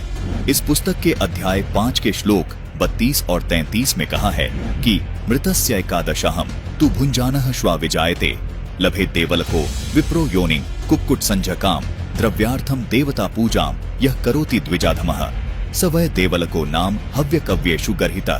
इन श्लोकों का अनुवाद है कि किसी के मरणाशौच में एकादशाह तक भोजन करने वाला कुत्ता होता है। देव द्रव्य भोक्ता देवलक ब्राह्मण मुर्गे की योनि प्राप्त करता है। जो ब्राह्मणाधम द्रव्यार्जन के लिए देवता की पूजा करता है वह देवलक कहलाता है। वह देव कार्य तथा पितृ कार्य के लिए निंदनीय है। दर्शकों, इन सभी प्रमाणों को देखने के बाद यह सिद्ध हो जाता है कि श्राद्ध निकालने से व पिंड दान आदि करने से कोई लाभ प्राप्त नहीं होता, बल्कि इसके विपरीत हानि ही प्राप्त होती है। दर्शकों, आपने देखा कि हमारे पवित्र शास्त्र इस कर्मकांड यानी इस शास्त्र विरुद्ध साधना को करने के लिए बिल्कुल मना कर रहे हैं। साथ ही हमारे इन धर्म ग्रंथों में इन शास्त्र विरुद्ध साधनाओं के करने का दुष्परिणाम भी बताया है। लेकिन हिंदू धर्म के इन धर्म गुरुओं तथा कर्मकांडियों की प्राचीन आदत रही है कि ये गीता जी को श्रेष्ठ मानते हैं, लेकिन आचरण इसके बिल्कुल विपरीत करते हैं। ठीक इसी प्रकार गरुड़ पुराण को सत्य मानते हैं, लेकिन क्रिया बिल्कुल इसके विपरीत करते हैं। दर्शकों, जिस प्रकार सनातनी पूजाओं का बेड़ा गर्क करने वाले इन तथा कथित धर्मगुरुओं ने श्राद्ध को लेकर शास्त्रों के विरुद्ध मनमाना आचरण शुरू करवा दिया, वैसे ही इन्होंने मनमाने आचरण के तहत व्रत और तर्पण भी शुरू करवा दिए। दर्शकों, अब आपको ये जानकर भी हैरानी होगी कि क्या वास्तव में व्रत करना भी शास्त्र विधि को त्याग कर मनमाना आचरण ही है, क्योंकि घट रामायण में भी स्पष्ट लिखा है कि जो मनुष्य अलग अलग तरह के व्रत करता है उनकी क्या दुर्गति होती है। देखिए ये प्रमाण पृष्ठ नंबर 242 पर लोमस ऋषि की चौपाई है। उसमें लोमस ऋषि बता रहे हैं कि उन्होंने 1000 वर्षों तक एकादशी का व्रत किया और अंत में मक्खी का जन्म लिया।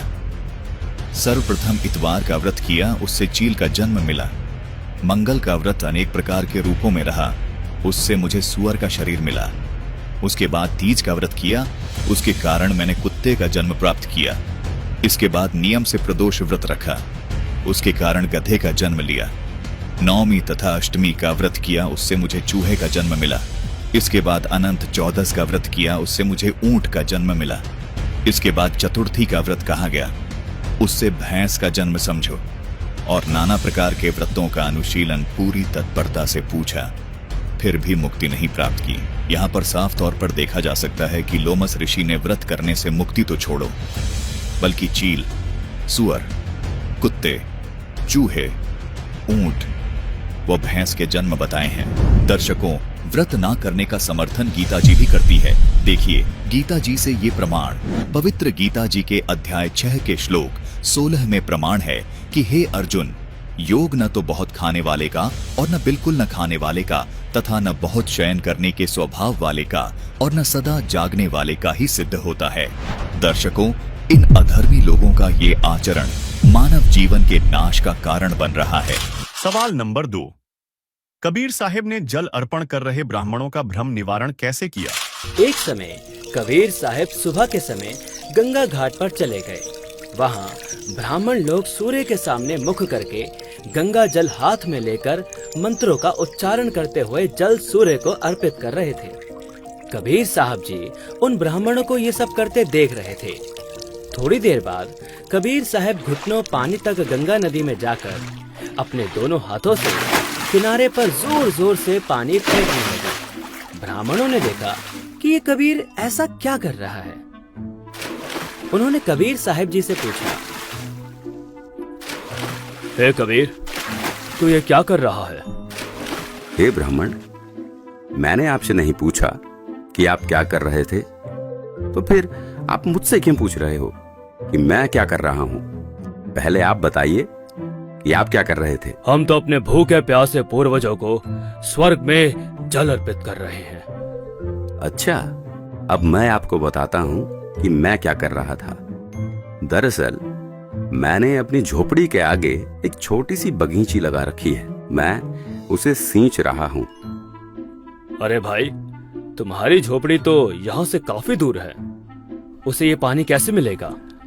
हे ब्राह्मण, एक बात बताओ, जब लाखों मील दूर स्वर्ग में ये जल अर्पित हो सकता है, आपके पूर्वजों को ये जल प्राप्त हो सकता है, तो 2 मील दूर जाने में इस जल को भला क्या परेशानी होगी? तो दर्शकों, इस प्रकार कबीर साहिब जी का ये सटीक तर्क सुनकर काशी के पंडित जी समझ गए कि हमारी ये क्रियाएं व्यर्थ हैं। कबीर साहिब जी ने उन्हें यहां ये भी समझाया कि आप एक ओर तो कह रहे हैं कि आपके पितर स्वर्ग में हैं, दूसरी ओर कह रहे हैं उनको पीने का पानी नहीं मिल रहा, उनको सूर्य को अर्घ देकर जल पार्सल करते हैं।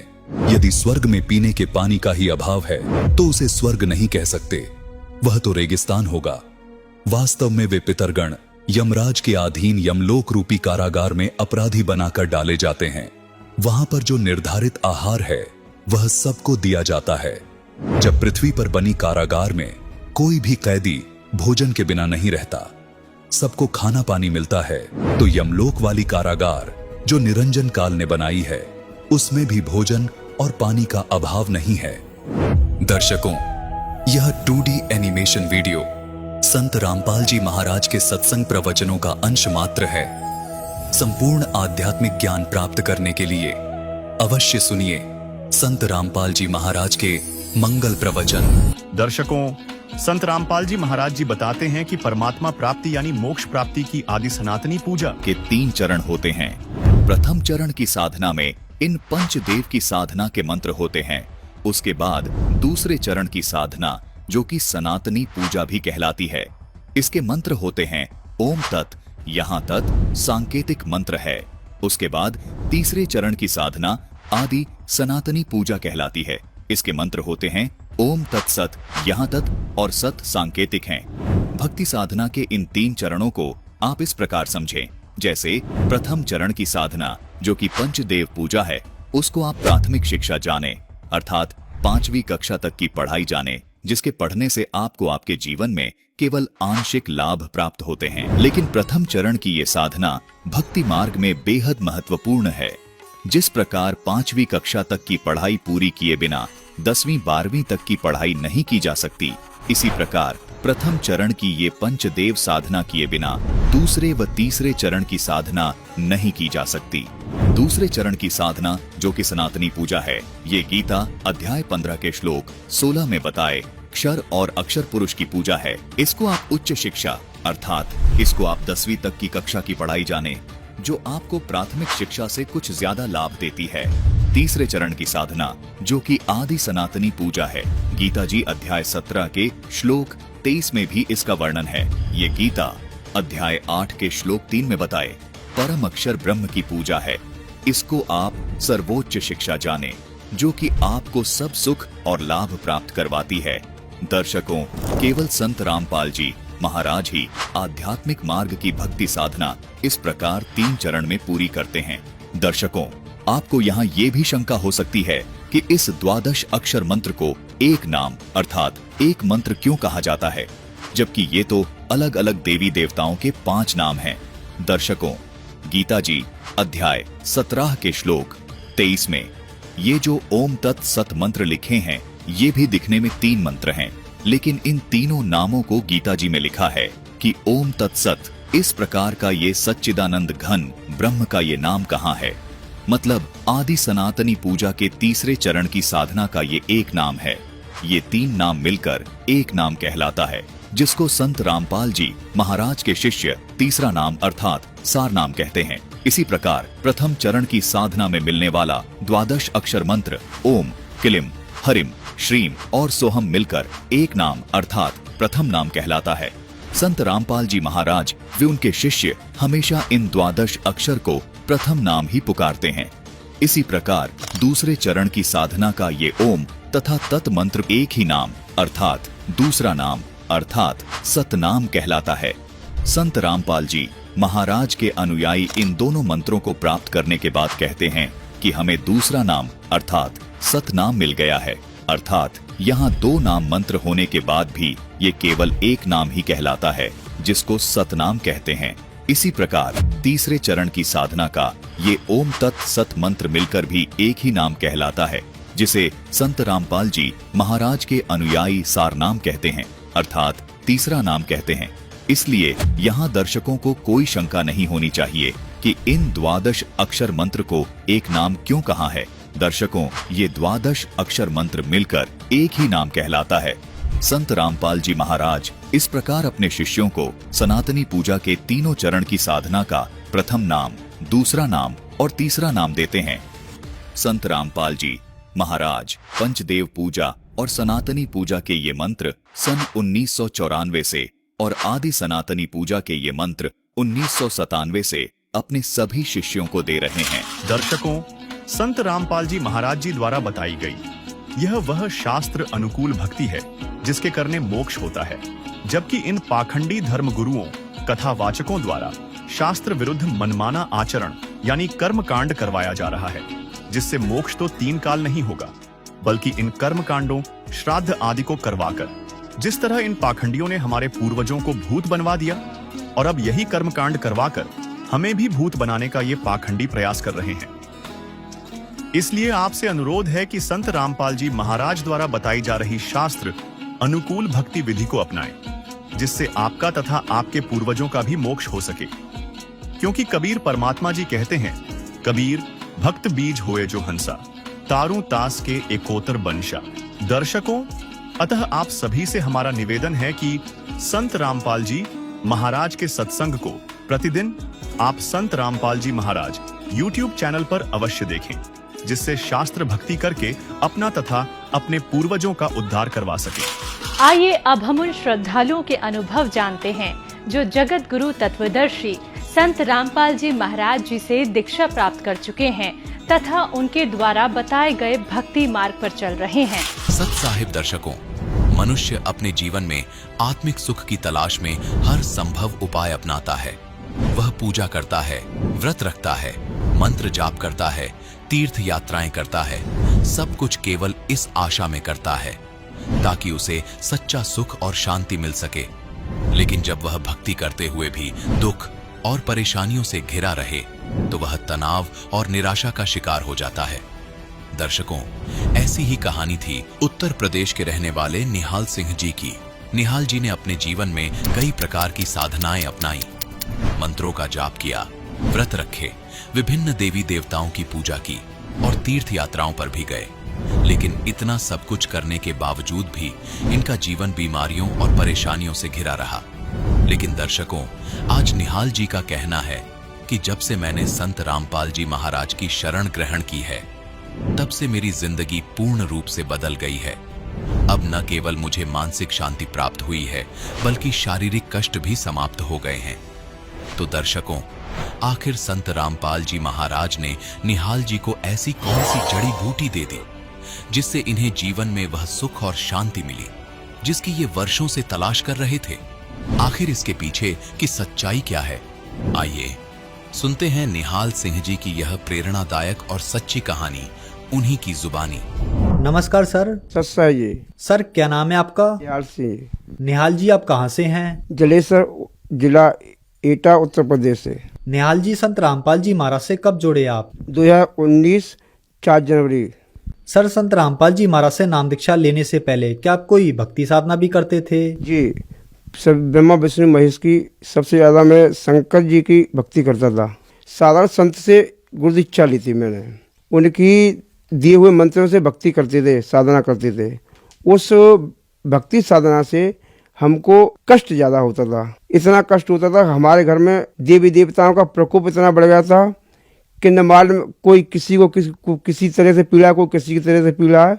मुझे भी एक रोग लग सका था और मैं उस भक्ति से करने पर संतुष्ट नहीं था। और मैं ये भी देखता था, मेरे पास पुस्तकें हैं, एक तो गीता है मेरे पास और शिव पुराण भी पढ़ता था और बड़ा मैं उसे सोचता कि इसमें तो कुछ लिखा हुआ है और मुझे वो अध्ययन होने पर कुछ प्राप्त नहीं होता है। बड़ा मैं संकोच में रहता था। फिर मैं धीमे धीमे पढ़ता चलाया मैं और ये सोचा था ये तो कोई बात तो कुछ और है, मगर मैं उस चीज़ में पहुंच नहीं पा रहा हूँ क्योंकि मुझे उन भक्ति से, वो ज्ञान से मुझे कोई रास्ता नहीं मिला था जो मुझे उस चीज़ में पहुंचना था। सर, फिर आप संत रामपाल जी महाराज की शरण में कैसे आए? हमारे यहाँ एक दूध लेने के लिए आती है, वो हमारे यहाँ संत रामपाल महाराज जी की चर्चा करते थे। कहने पर हमने अपनी पत्नी को कबीर प्रकट दिवस पर भेजने के लिए हमने कहा, तो हमने कि तुम अगर जाना चाहती हो भंडारे में रोहतक तो आप ऐसा करो को संत रामपाल महाराज जी से गुरुदीक्षा ले लो उनकी, तब ही जाओ आप, कि जाने से क्या फायदा, तुम कोई दीक्षा तो ली नहीं है। तो उनको पहले अलीगढ़ हमने सेंटर पर उनको दीक्षा दिलवाई। जब रोहतक भंडार पे गई, वहाँ से आने के बाद फिर उन्होंने बस सब कुछ मुझे बताया कि इस तरीके से ये भंडारा विशाल है और वहाँ तो काफी संत रामपाल महाराज जी के शिष्य आते हैं और काफी संख्या में। उसके 18 महीने बाद हमने फिर दीक्षा ली संत रामपाल महाराज जी से। सर, संत रामपाल जी महाराज से नाम दीक्षा लेने के बाद आपको क्या क्या लाभ प्राप्त हुए? मेरे कुष्ठ रोग था, मुझे डॉक्टरों ने घोषित कर दिया 20 नाखून जा चुके थे ये हाथ पैरों के। आज संत रामपाल महाराज जी की शरण में आने पर ये मेरे 20 नाखून आ चुके हैं। 37 साल पुराना मुझे रोग था और मेरे घर में एक नातनी की जन्म हुआ था। 3 साल की अवस्था में घर की स्त्रियों ने बताया कि ये बच्ची किंगर है। किंगर बताने पर मैं भी बेचैन हुआ था और उस बच्ची को हमने संत रामपाल महाराज जी की दीक्षा दिलवा दी। तो कुछ समय बाद वही स्त्रियां बोलने लगी कि ये बच्ची तो ठीक हो गई है। अगर आप देखना चाहो तो ये बच्ची मेरे साथ आई हुई है। ये बच्ची है 3 साल की अवस्था में। घर की स्त्री ने बताया था कि किंगर है बच्ची। इसको संत रामपाल महाराज जी की दीक्षा दिलवाने पर कुछ समय बाद वो ही स्त्रियाँ आई, कहती तो बच्ची सही हो गई, उनकी कृपा से ये सही हो गई बच्ची और आज ये नॉर्मल है बच्ची, जो समाज तौर पर होनी चाहिए। सर, क्या आप नशा भी करते थे? हाँ, पहले मैं नशा भी करता था, बीड़ी तम्बाकू का। संत रामपाल महाराज जी की शरण में आने पर मेरा नशा ऑटोमेटिक छूट गया था। सर, संत रामपाल जी महाराज से नाम दीक्षा लेने के बाद आपको बहुत अद्भुत लाभ प्राप्त हुए। तो जो दर्शक आज आपको देख रहे हैं, बहुत सारे ऐसे दर्शक भी हैं जो इन सारी बीमारियों से ग्रस्त हैं, उनके लिए आप क्या कहना चाहेंगे? जो दर्शक बीड़ी तम्बाकू इस्तेमाल करते हैं और बेकार बढ़ते बीड़ी तम्बाकू खाने से, वो नशा मुक्त नहीं हो पाता है। संत रामपाल जी महाराज जी की शरण में आने पर उनके मंत्रों में इतनी शक्ति है कि वो नशा अपने आप ही स्वतः समाप्त हो जाता है। इच्छा भी खाने की तो बात छोड़ दो, आप हाथ में पकड़ नहीं सकते। संत रामपाल जी महाराज से नाम दीक्षा कैसे प्राप्त की जा सकती है? इस टीवी चैनल पर सत्संग चलता है संत रामपाल महाराज जी का, उस पर नीचे पीली पट्टी आती है, उस पर नंबर कॉन्टेक्ट हैं, उस नंबर कॉन्टेक्ट से बात करें तो जिला बाय जिला पर केंद्र बने हुए दीक्षा देने वाले, तो वहाँ से सारा पता लग जाता है। वहाँ पर जाकर संत रामपाल महाराज जी से नाम दीक्षा ले सकते हैं। धन्यवाद सर। साहेब